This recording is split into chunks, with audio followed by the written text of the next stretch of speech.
Hi, I'm Cathy. Today we're going to talk a little bit about course management and what to do around the greens. If you're a high handicapper, the worst thing that can happen around the greens is you chunk your chip shot and then you end up 2-putting or 3-putting for a bogey or even a double bogey. So what we're going to do is typically right around the greens like this, what I see with amateurs is amateurs typically grab a high lofted club like a lob wedge or even a sand wedge. In front of me, this green has a false front and it looks like the flag is towards the back of the green. So what I'm going to do mentally is I'm going to divide this green into halves. There's going to be the front half and then there's going to be the back half. And my job as the golfer is going to get that ball towards the back half of the green. That's it. I'm not going for the flag, I'm going towards that direction, but really what I'm looking for is to get that ball towards the back half of the green.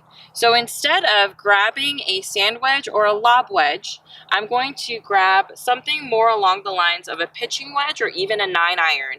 And we're going to work on this bump and run. So I'm going to grab my pitching wedge here. And looking at the green here, it could be really intimidating. The lie is really tight. And because of this false front, I just want to guarantee myself that I'm going to have a good putt at the hole. So what I will do is I'm going to set up the ball off the back side of my stance, just like this, and then I'm going to put some weight on my front side. So the ratio is going to be about 70% weight on the front, 30% weight on the back, and this is off of a flat lie. The second part of this is going to be you choking down onto the club. So I'm going to choke down almost to where my logo is on my grip here. And my hands are still going to be soft. I'm not going to choke the club here, but I'm going to hold it nice and soft. Put the weight on the front side just like this. And the swing itself is actually going to be pretty small. So it's going to look like this. It's going to be short back, firm through. Once again, it's going to be short back, firm through. And you can see that I keep and maintain my lowercase y through my arms and my club here through the whole shot. Just like that. So let's go ahead and give this a try here.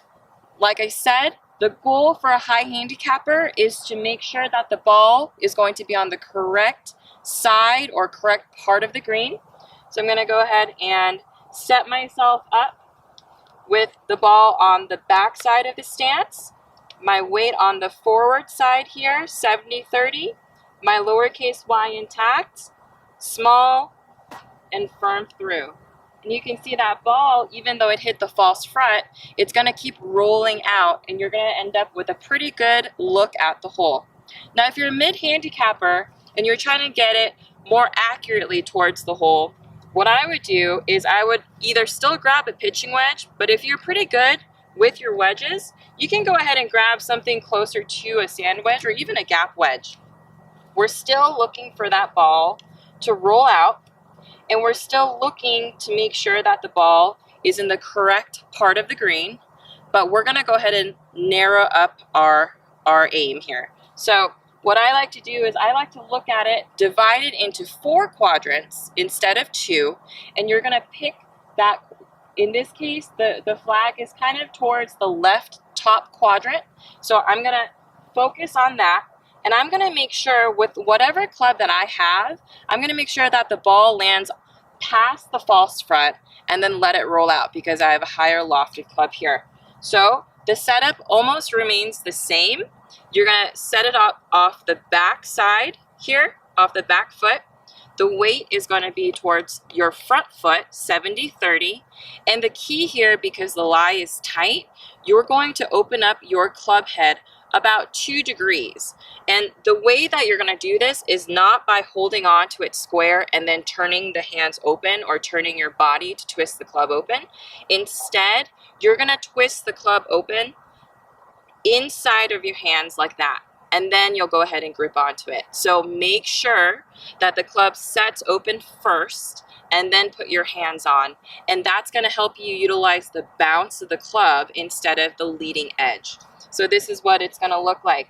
You're going to set it up, make sure you're mentally taking note of which quadrant the flag is in, and then from there set yourself up with the ball on the back side of your stance, weight on the front side, 70-30, still maintaining that lowercase y, Club face 2 degrees open, and we're going to make a bigger swing because our goal is to get it past the false front.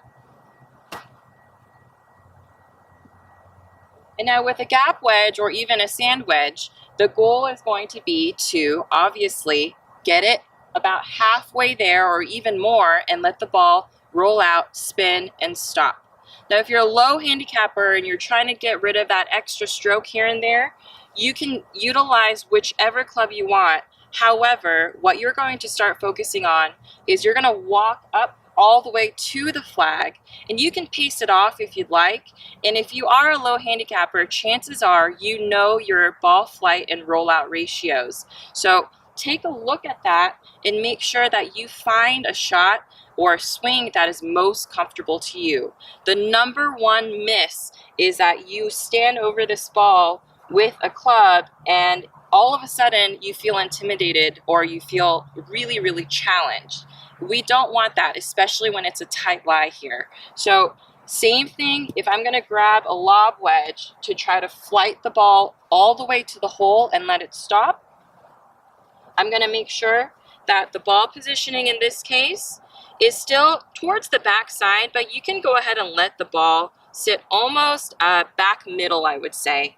And let's still make sure that there's still a little bit of weight on the front foot, just so you have a safety net, so to speak. And then still making sure that the club face is slightly open because you're trying to utilize the bounce. The bounce is so important in any tight lie situation. So same thing, I'm going to take a look at the shot. Let's just say I went ahead and paced it off. My goal is to fly my lob wedge shot about 70% of the way, and then I'm going to let it sit, roll out the rest of the 30%. So this is what the shot will look like. I'm going to set it up, aim it right at where I want it to be, and you can see that the green is sloping to the left side. So I'm going to aim just right of the flag towards the weight is going to be off the front foot. The ball is going to be middle back, and club face is going to be slightly open. Lowercase y is still intact in my arms, and it's just going to be a bigger swing.